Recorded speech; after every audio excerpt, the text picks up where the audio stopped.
నమస్కారం NSTV news కి స్వాగతం. నా పేరు సంధ్య. ముందుగా వార్తల్లోని ముఖ్యాంశాలు. చిన్న చింతకుంట పట్టణ కేంద్రంలో భారతదేశ 77వ గణతంత్ర దినోత్సవాన్ని పురస్కరించుకొని ఘనంగా తిరంగా ర్యాలీ నిర్వహించడం జరిగింది.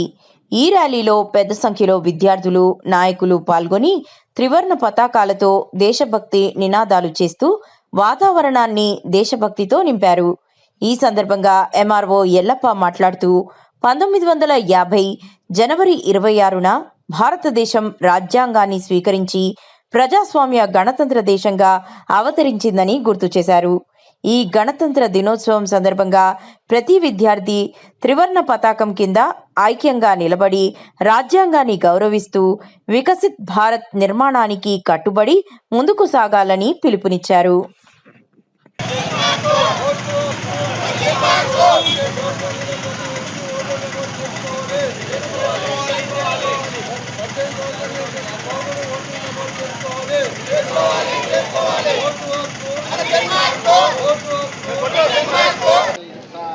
జాతీయ ఓటర్ల దినోత్సవం సందర్భంగా నేషనల్ ఓటర్ డే ఈరోజు జరుపుకున్నందుకు అందరూ ప్రజాప్రతినిధులు మరియు విద్యార్థులు మరియు గ్రామ పంచాయతీ విలేజర్స్ పెద్దలు అందరికీ నా యొక్క నమస్కారము.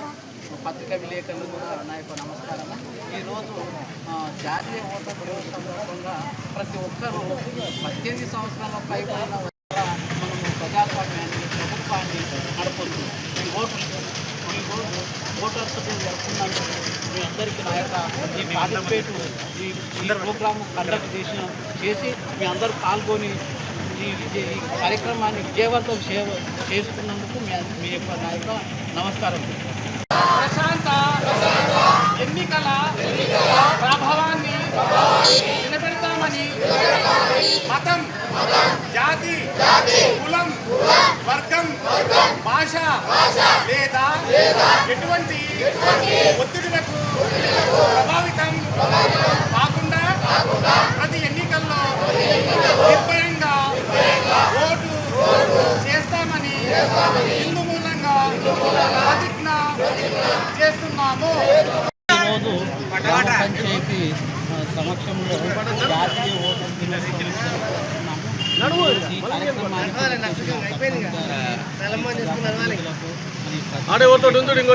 ఇందులో పాల్గొన్న విద్యార్థులకు పిల్లలకు నా యొక్క నమస్కారములు.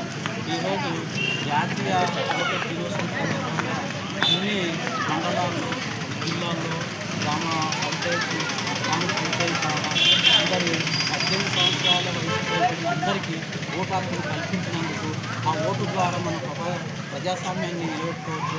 మంచి వ్యక్తిని ఎలక్ట్ చేసుకోవచ్చు. ఎవరైతే మంచి వ్యక్తి మనకు పనులు చేసి పెడతారో డెవలప్మెంట్ యాక్టివిటీగా మంచిగా పనిచేసుకోవాలని ఎన్నుకోవాలని ఈ కార్యక్రమానికి ఉద్దేశించి నేను మాట్లాడుతున్నాను.